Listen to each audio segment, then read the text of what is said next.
With ongoing talks about income inequality in America and perhaps our own personal experiences, many of us are familiar with the concept of different socioeconomic classes and the bickering that often goes on between them.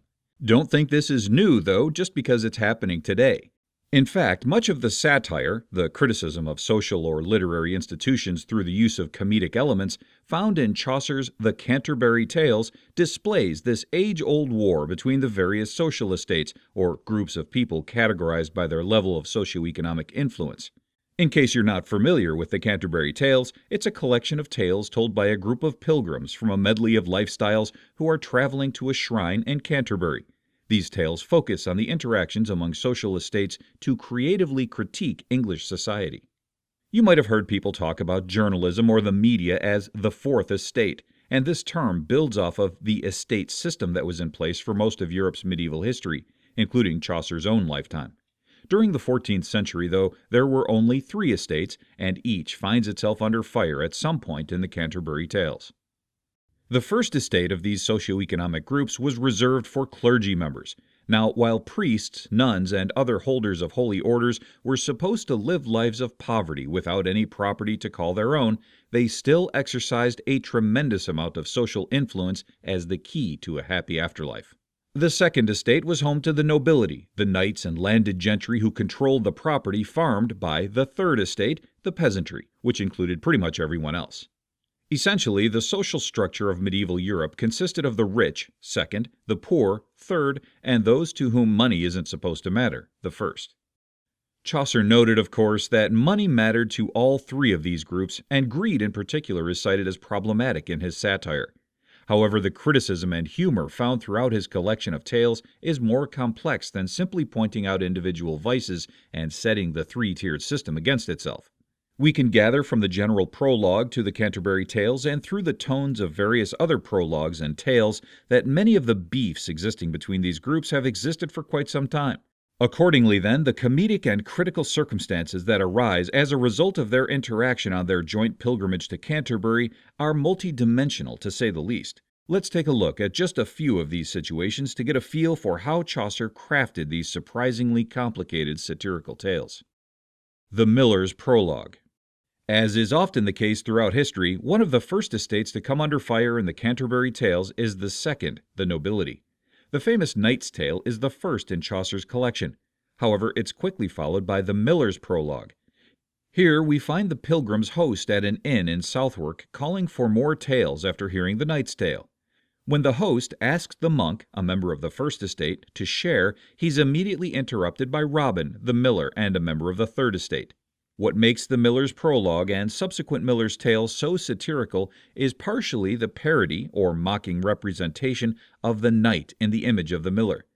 When Robin first arrives on the scene, he's astride his steed, as any man of chivalry would be, but he's also so completely drunk and pale that he's about to fall off. Of course, what's even more satirically hilarious is the intoxicated miller's claim that I have a noble story that could match the good knight. However, the following Miller's Tale tells of more members of the peasantry, thereby negating the superiority of the noble second estate. The Friar's Tale. Even the third estate, though, doesn't escape Chaucer's satirical wit in his The Canterbury Tales. Not surprisingly, one bit of censure is brought against members of the lower class through a member of the first estate. In The Friar's Tale, the traveling clergyman of the first estate tells of a summoner, someone hired by the church to deliver summons to ecclesiastical court, who abuses his connection with the church for personal gain. The friar's story follows a demon accompanying a summoner as they have a contest to see who can be the vilest. The summoner says he can win when he goes to call an elderly woman to court with plans of simply taking a bribe. When the demon interprets the woman's wish for the summoner to go to hell to be genuine, he grants it, since the summoner doesn't seem to be sorry for his actions anyway. Here we find the concept of gain to the detriment of others criticized amongst the peasantry. However, Chaucer saw that it was also at work in the first estate. The Summoner's Tale. Really, a good portion of Chaucer's satire and other critical elements in the Canterbury Tales is devoted to criticizing the church and organized religion in general. One of the most famous critiques of the first estate, though, comes from the Summoner's Tale, which follows a friar on his rounds of begging and preaching. The friar imposes himself on a family of meager means that's given to him in the past, only to find that the family has been beset by a number of recent troubles. Instead of offering any comfort or compassion, the friar instead continues to press the family for food and donations, all the while preaching to them as he enjoys their hospitality. He even jealously scolds the family for giving to other friars who've been in the area. Ultimately, the Summoner's Tale, along with others, demonstrates that everyone is susceptible to misusing the often considerable power that comes along with any connection to the First Estate. Much of the satire, the criticism of social or literary institutions through the use of comedic elements, found in Chaucer's The Canterbury Tales focuses on feuds between the three estates, the clergy, first, nobility, second, and peasantry, third. These groups of people, categorized by their level of socioeconomic influence, clash at various points in Chaucer's work, leading to such satirical situations as The Miller's Prologue, in which we find a parody, or mocking representation, of the knight from the previous tale.